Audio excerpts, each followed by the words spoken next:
শুভ বিকেল বন্ধুরা, সবাইকে অনেক অনেক শুভেচ্ছা জানাচ্ছি। আশা করছি সকলে ভালো আছেন। বন্ধুরা, সবাইকে জানাই পবিত্র মাহে রমজান এবং মহান শহীদ দিবস ও আন্তর্জাতিক মাতৃভাষা দিবসের অনেক অনেক শুভেচ্ছা।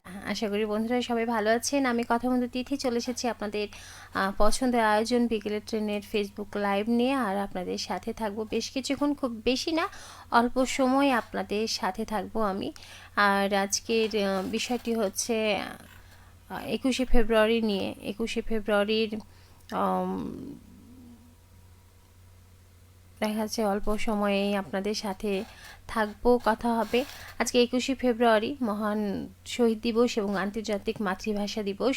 21শে ফেব্রুয়ারি আন্তর্জাতিক মাতৃভাষা দিবস। সেই দিনে আমরা দেখা যাচ্ছে যে আমাদের যে মাতৃভাষা রয়েছে সেই মাতৃভাষা রক্ষার্থে হাজার শহীদদের কথা স্মরণ করি। কারণ হাজারো শহীদদের রক্তের বিনিময়ে আমরা পেয়েছি আমাদের এই বাংলা ভাষা। আমরা বাংলা ভাষায় কথা বলতে পারছি, আমাদের এই মাতৃভাষা। 21শে ফেব্রুয়ারির এসেছে 1952 সালের যে 21শে ফেব্রুয়ারি মাতৃভাষা রক্ষার জন্য বাংলার যে দামাল ছেলেরা রাজপথে মিছিলে নেমেছিল এবং তাদের মিছিলটা প্রতিহত করার জন্য পাক হানাদার বাহিনীরা অনেক চেষ্টা করেছিল এবং গুলি বর্ষণ করেন। সালাম, রফিক, বরকত, জব্বর সহ আরও অনেক দামাল ছেলে কিন্তু শহীদ হন। আর সেসব শহীদ ভাইদের প্রতি শ্রদ্ধার জন্যই কিন্তু আমরা দেখা যাচ্ছে যে তাদের রক্তের বিনিময়ে আমরা আমাদের বাংলা ভাষা পেয়েছি। আমাদের আজকের মাতৃভাষা, আমরা বাংলা ভাষায় কথা বলতে পারছি। তাদের স্মরণে, তাদের শ্রদ্ধাতেই কিন্তু আমরা শহীদ মিনারে আজকের দিনটিতে তাদেরকে ফুল দিয়ে শ্রদ্ধা নিবেদন করি এবং তাদেরকে অবশ্যই তাদের সাথে শ্রদ্ধা নিবেদনেই থাকি। তো বন্ধুরা, আজকের 21শে ফেব্রুয়ারি হয়তো অনেকেই সকালবেলায় ফুল দিয়েছেন, রাত্রি থেকে শুরু হয়েছে সেটা হচ্ছে রাতেই অনেকেই সবাই রাত 12টার পর থেকে কিন্তু ফুল দিতে শুরু করেন।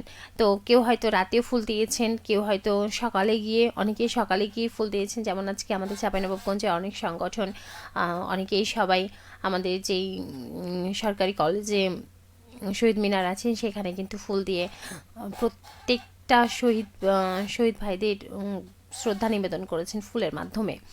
বন্ধুরা সবাই ভালো থাকুন, সুস্থ থাকুন। ফিরবো আগামী সপ্তাহে, কারণ আজকে একদম সময় নেই, অনেকগুলো প্রোগ্রাম রয়েছে। আর এরপরে আজকে যে প্রোগ্রামটি আপনারা শুনতে পাবেন এখন, সেটি হচ্ছে অমর 21শে ও ভাষা শহীদদের নিয়ে বিশেষ ডকুমেন্টারি একটি, সেটি আপনারা শুনতে পাবেন। তো বন্ধুরা সবাই ভালো থাকুন, সুস্থ থাকুন।